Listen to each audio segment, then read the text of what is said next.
我聽過一個好誇張嘅故仔，有人去整容整壞咗，想告個醫生，法庭要求個醫生交出佢哋之間嘅 WhatsApp 對話。個醫生竟然話嗰啲係律師同佢嘅溝通，有法律專業特權，唔使交出嚟。喂，你知唔知啊？原來而家法例真係咁規定㗎。如果你同律師傾緊官司嘅嘢，呢啲對話受到保密特權保護，法庭係唔可以逼你交出嚟嘅。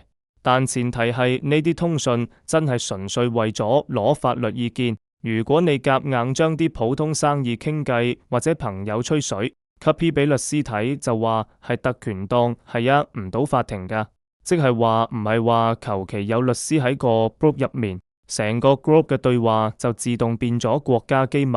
所以呢，如果你真係惹上官非，要同律師傾嘢，最好用獨立嘅管道，清清楚楚係法律諮詢，唔好撈埋落啲普通吹水 group 度。如果唔係俾法庭覺得你濫用特權，分分鐘連本來受保護嘅檔都要交出嚟，真係捉重。